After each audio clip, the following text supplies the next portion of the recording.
Bien. Installez-vous bien confortablement, comme quand vous vous couchez pour dormir et que vous laissez votre corps trouver la position la plus confortable. Comme ça. Le soir, quand tout est tranquille, on se couche et on ferme les yeux. Et il n'y a rien de particulier à penser, rien de particulier à faire, rien de particulier à savoir pour s'endormir. Et de la même façon, il n'y a rien de particulier à penser, rien de particulier à faire, rien de particulier à savoir pour entrer en transe. Et vous savez comme il est agréable de se reposer quand on est fatigué.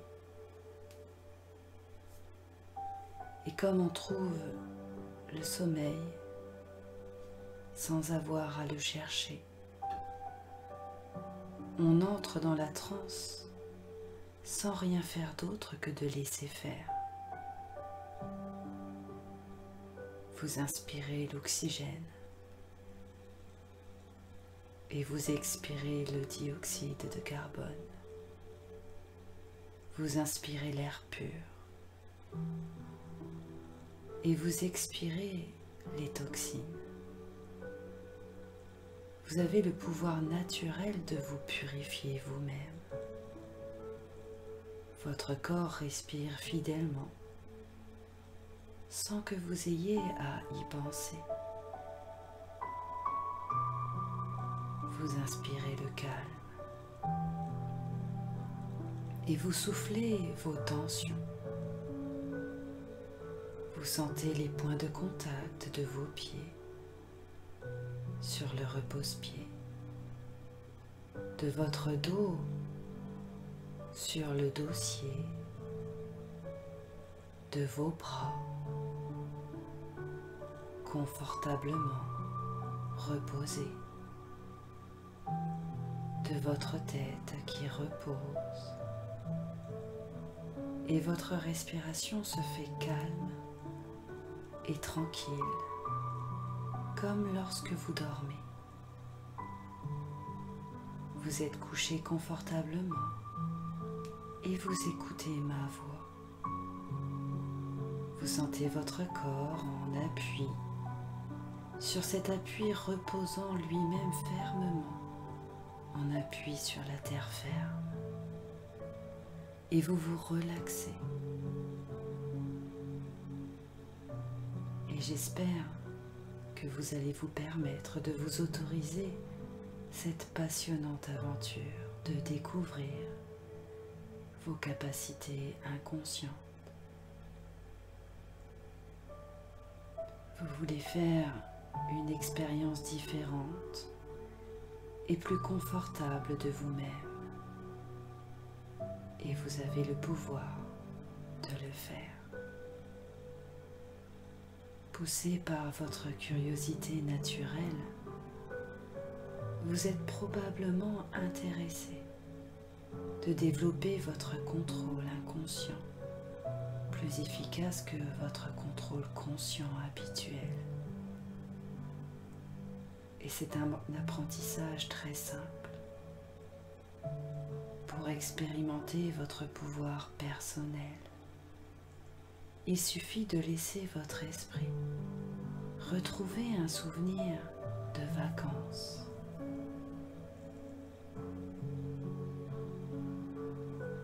Et vous allez prendre plaisir à retrouver un souvenir agréable. Peut-être que vous aimez vous reposer sur la plage en été.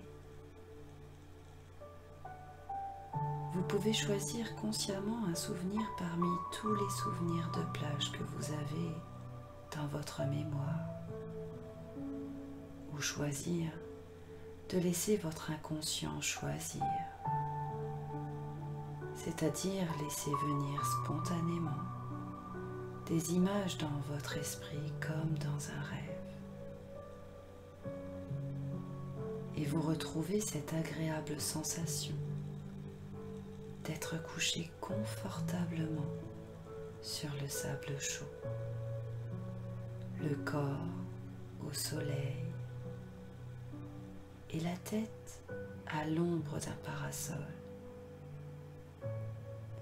Et vous prenez plaisir à vous laisser gagner par une douce torpeur.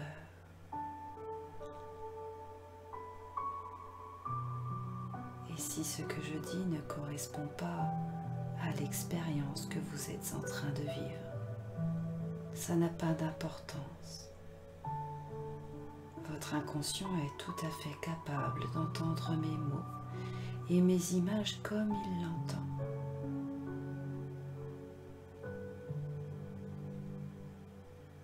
Le corps au soleil, le corps chaud, agréablement chaud,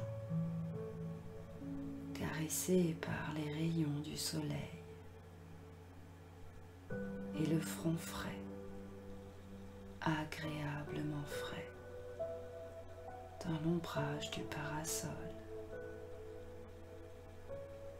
Et votre respiration respire sans vous, au rythme des vagues,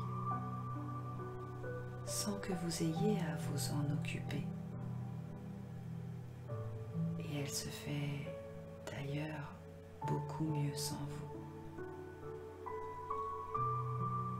Et les bruits de l'extérieur perdent leur importance.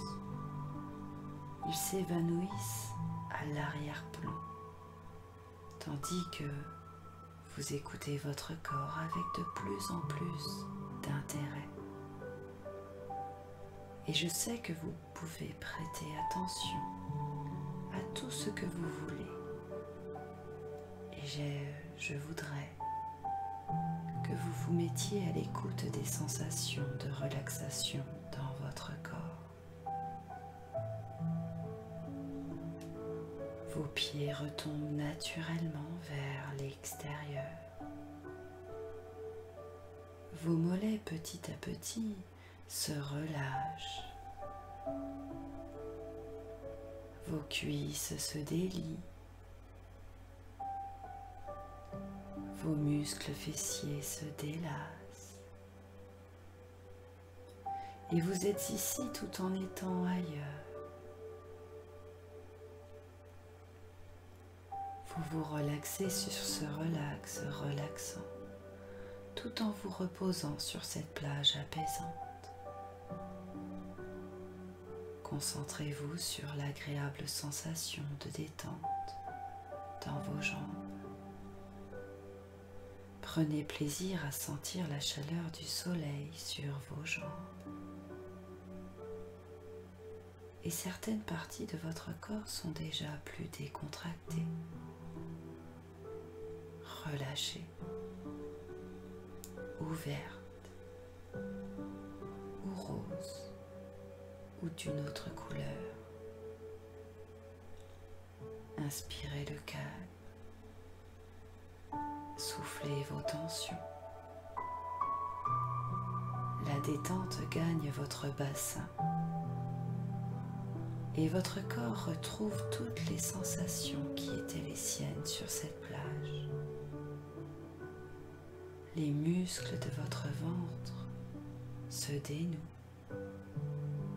d'abord en surface, puis de plus en plus profondément. Et les muscles des organes internes s'assouplissent.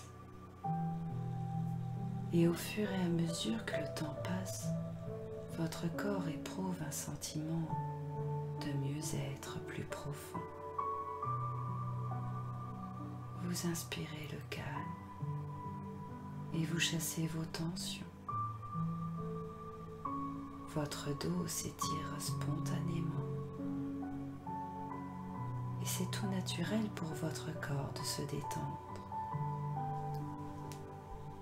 Le sable chaud épouse parfaitement la courbe de votre dos Votre dos se repose. Les omoplates sont bien en appui sur le sable chaud. Et les épaules se décontractent. À chaque respiration, votre détente s'approfondit. Et prenez plaisir aux sensations d'allègement. C'est comme si on vous avait enlevé un grand poids de vos épaules. Alors laissez la relaxation gagner vos bras. Les bras s'amollissent agréablement. Ils deviennent souples, comme les bras d'une poupée de chiffon. Votre corps s'enfonce de plus en plus confortablement dans le confort de ce souvenir relaxant. Votre nuque s'allonge tout naturellement. La chaleur enveloppante des rayons du soleil renforce encore plus votre détente. Le corps chaud et le front frais, caressé par une brise légère. Vous inspirez le calme et vous rejetez vos tensions loin de votre corps. Le visage lui aussi se détend. Les muscles du front sont lisses et relaxés. Les paupières reposent agréablement lourdes sur les yeux, enfin au repos. Il n'y a rien de particulier à penser, rien de particulier à faire, rien de particulier à savoir. Et vous n'avez même pas besoin de m'écouter. C'est à votre inconscient que je m'adresse. Votre esprit conscient habituel mais n'est pas tout à fait apte à vous aider. Par contre, votre inconscient est plein de ressources. Il vous permet d'être créatif et de trouver les solutions pour intégrer les choses. Et vous pouvez douter de vos capacités inconscientes. Cela n'a pas d'importance. Votre esprit conscient peut garder ses doutes ou laisser venir n'importe quelle idée. Cela n'empêche pas votre inconscient de faire un travail utile pour vous. Et vous continuez à vous reposer sur cette plage. La chaleur, la brise, les mouettes, les embruns salés, la mer, les vagues. Et vous le savez bien sûr, la mer est le berceau de la vie. Elle est la matrice secrète des origines. Et c'est ici, dans les remous de ces flots, que le mystère a pris naissance. D'abord flottante et sans attache, poussée au gré des vents et des courants. La vie a atteint le rivage et elle s'y est accrochée avec ténacité. Puis par assauts successifs, l'irrésistible vague de vie a déferlé sur toutes les terres émergées. Elle a d'abord donné naissance aux fleurs, aux arbres, puis aux animaux. Cette histoire commence comme tant d'autres, et vous croyez la connaître, peut-être parce que, comme toutes les histoires, Elle raconte la ténacité de la vie, ce qui nous entoure, de la goutte d'eau au grain de sable. C'est une source intarissable d'enseignement. Chaque forme de vie détient un précieux message qui nous est possible de découvrir. En nous approchant de la nature, nous lui permettons de nous réapprendre l'harmonie. Et votre inconscient peut trier parmi ce flot d'informations toutes celles qui vous intéressent directement et profondément maintenant, de celles que vous retiendrez plus tard.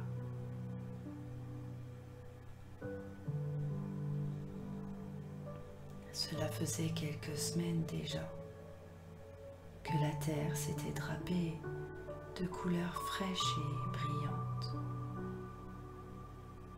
Le printemps était revenu avec lui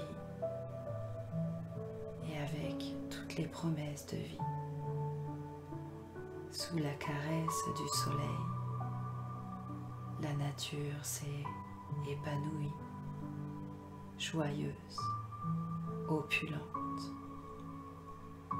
Les arbres se sont parés de luxuriantes frondaisons et les fleurs ont déployé leurs diaphanes pétales.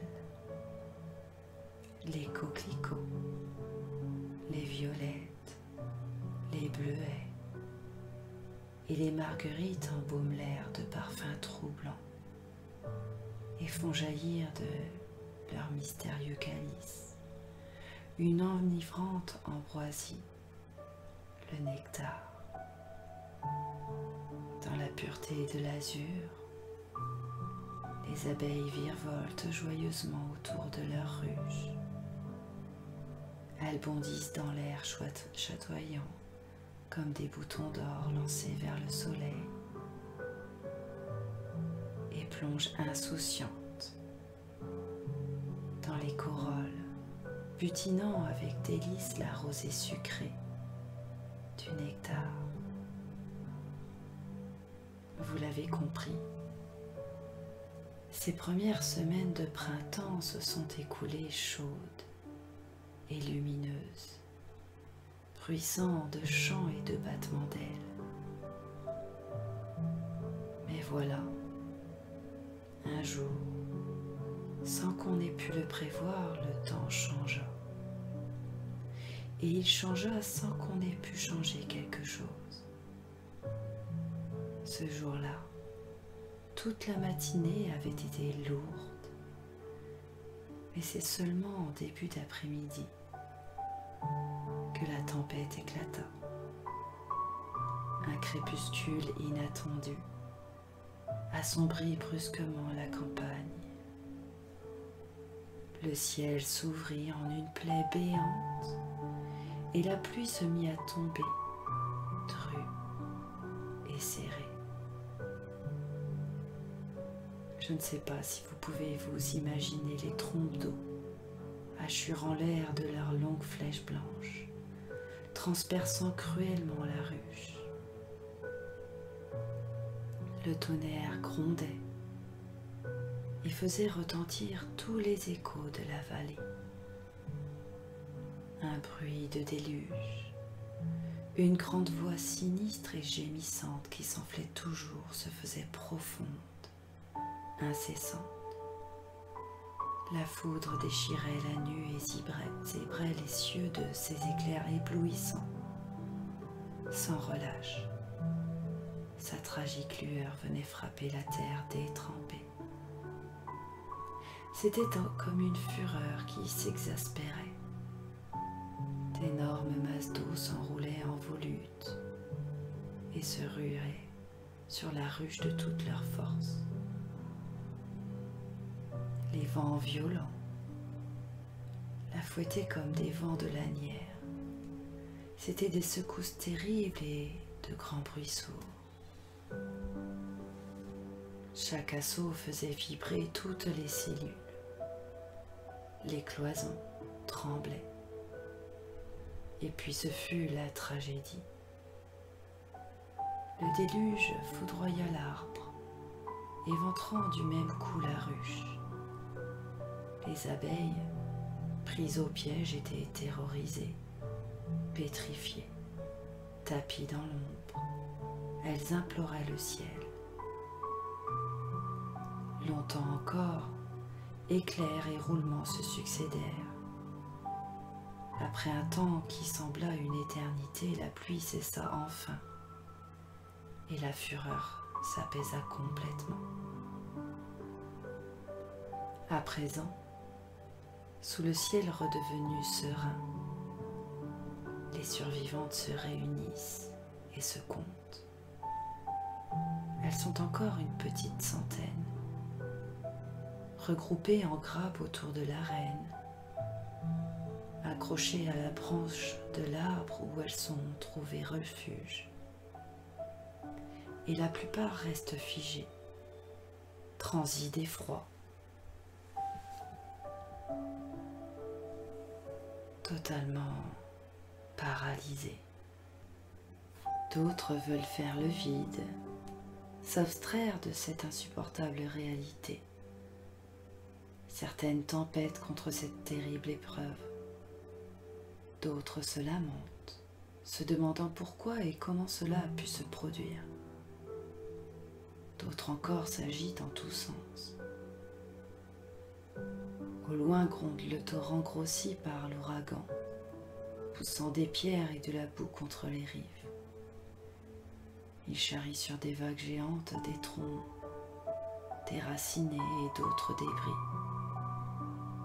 Comment les abeilles auraient-elles pu être préparées à un tel choc? Comment réagir face à une telle malédiction? Que vont-elles devenir maintenant que tout est dévasté?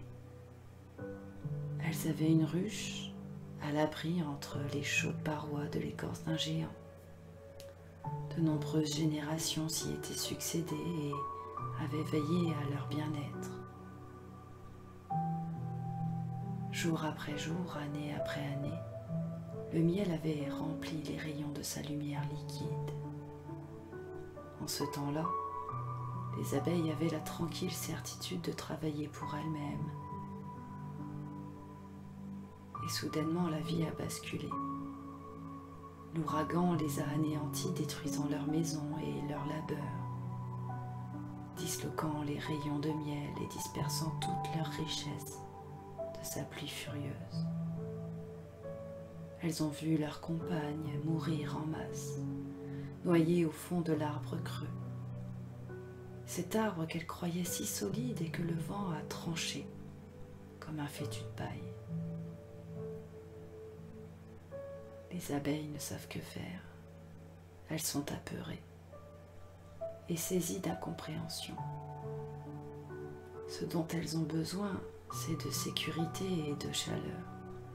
Mais tout est si menaçant et si froid maintenant. Appia, une courageuse ouvrière, se racle la gorge tout autant pour s'éclaircir la voix que pour attirer l'attention de ses amis. Nous devons voir les choses en face. Rien ne sert d'attendre. La situation ne s'arrangera pas d'elle-même. Ici, plus rien ne sera jamais comme avant. La ruche que nous avons tant aimée n'existe plus. La sécurité, le calme, l'abondance dont nous avons profité durant de longues années ne sont plus. Cette contrée n'est plus celle que nous avons connue jadis. Mais la vie continue. Et nous devons continuer aussi.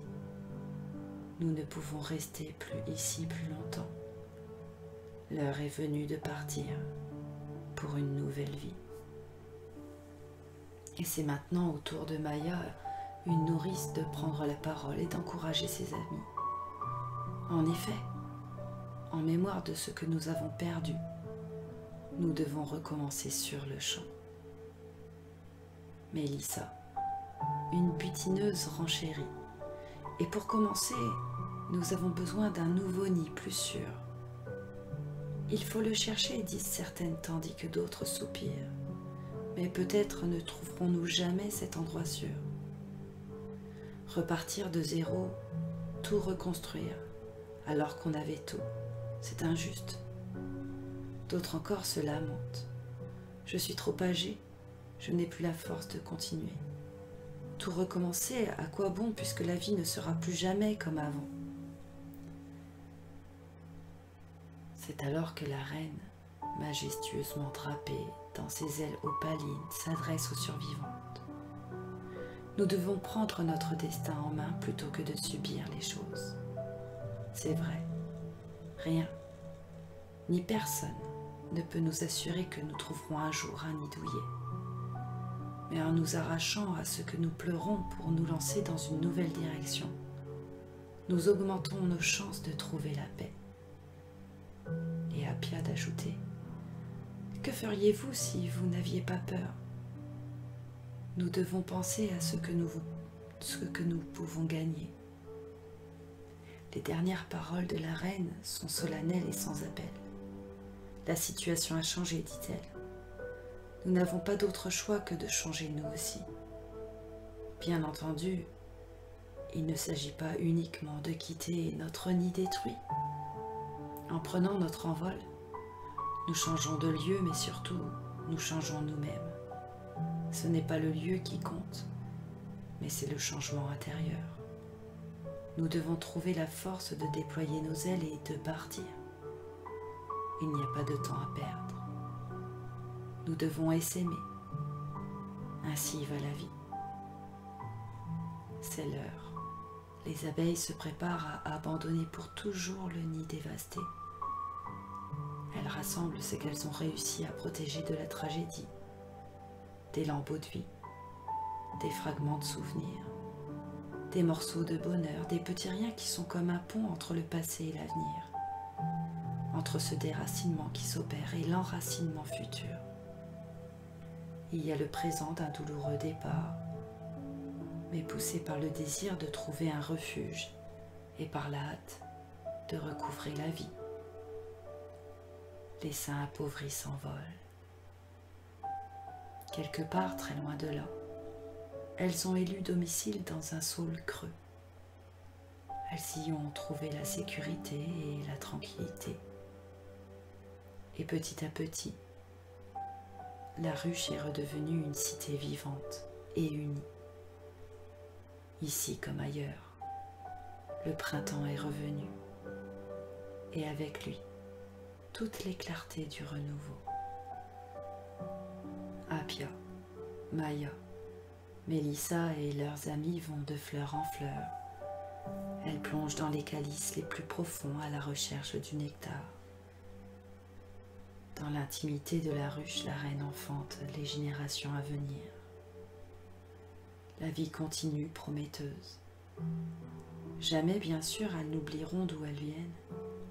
Dans l'immense silence des hauteurs, elles se souviendront que là-bas, sur les champs ensoleillés, le printemps languit avec des souffles de vent d'une douceur infinie. Dans un instant, je vais compter de 0 à 10. Et quand je serai à 10, vous serez tout à fait éveillé. Votre inconscient, lui, va continuer à travailler bien après que ma voix se sera tue, pour vous aider à devenir de plus en plus celle que vous ne savez pas encore que vous êtes déjà revenu. Votre inconscient va travailler à vous libérer de ces choses dépassées du passé. Il va travailler à ce que ce passé devienne enfin du passé. Il va vous offrir le présent d'un cadeau, le cadeau d'un présent, le cadeau du présent, le cadeau du présent et d'un avenir satisfaisant. Et je me demande quelle surprise intéressante vous pourrez avoir d'ici quelque temps. 0, 1, 2, L'énergie commence à circuler. 4, 5, déjà à moitié éveillé. 6, vous pouvez bouger pour retrouver toutes les sensations que vous voulez retrouver tout en gardant celles que vous voulez garder. 7, prenez une bonne respiration profonde, rafraîchissante. 8, et vous pouvez commencer à bouger. 9, presque réveillé.